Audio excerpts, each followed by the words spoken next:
3. To determine the surface tension of a given liquid by Giger's method. In this video we are going to study how surface tension can be calculated by using Giger's method. In last video we have seen that how surface tension can be calculated by using capillarized method. Now here we are going to see the Giger's method. Now see the apparatus required for this method. The first one, that is ooze bottle, funnel, that is dropping funnel, manometer tube, scale for reading, then beaker and capillary tube. We know that the excess pressure inside an air bubble depends upon the surface tension and radius of the bubble. So by measuring the radius and excess pressure of the bubble, the surface tension can be calculated. Giger making use of this fact to determine the surface tension. That's why this method is called as Giger's method. We know that the excess pressure inside an air bubble is 4T upon R. But the same bubble, if we blow in water, then its excess pressure will be 2T upon R.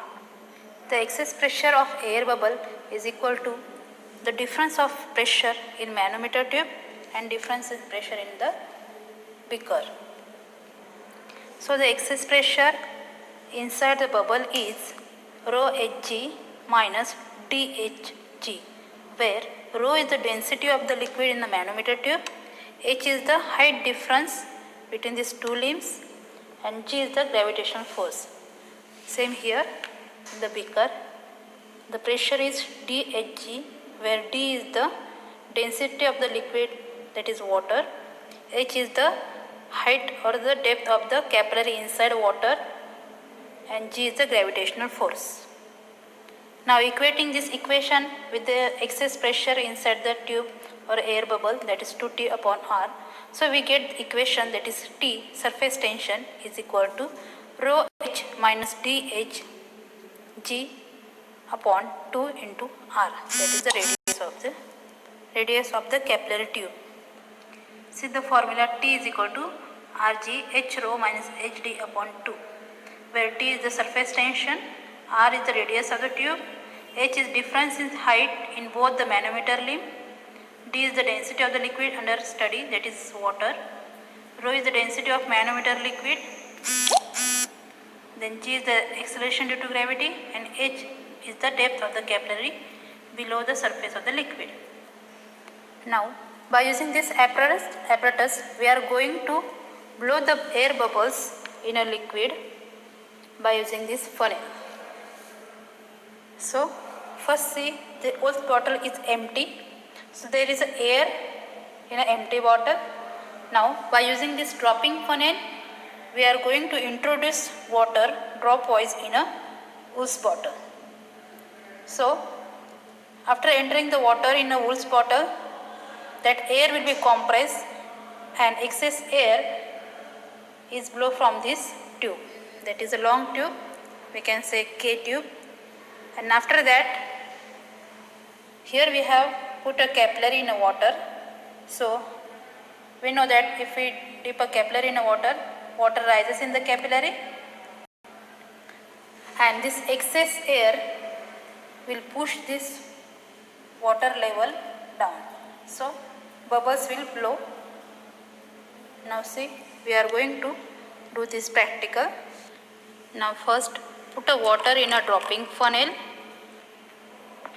Now see, the drops are introduced in the ooze bottle. Now we are going to see, is bubbles blow in a beaker?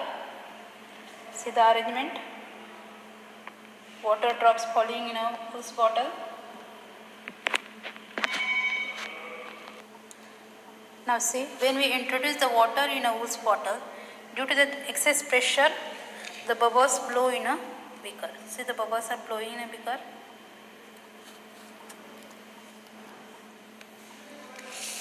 Now see the observation table. These are observations we have to take while doing the practicals. First, it is depth of the capillary below surface, means how much capillary deep in a water, that we have to take, that is small h. After that, manometer reading. Now when bubbles is blowing, that when bubbles is break away, at the same time we have to see the level of these two rings. Okay. Now see the reading, that one H1 and H2. So the manometer reading H1, H2, then find out H, that is the difference between these two readings. Then this H and rho is the density of that liquid. Again depth of the capillary and density of that water. So H rho minus HD, that difference we have to calculate. After that, use this value in the formula. So our formula become T is equal to Rg. R is the radius of the capillary tube that we have already calculated in last practical. So its radius will be 0.06 centimeter. Put the value of G, that is 980. Then see this difference H rho minus HD. By calculating this reading, use this value in this equation divided by 2. So by doing this all the practical arrangement, by using the formula, we can calculate the surface tension.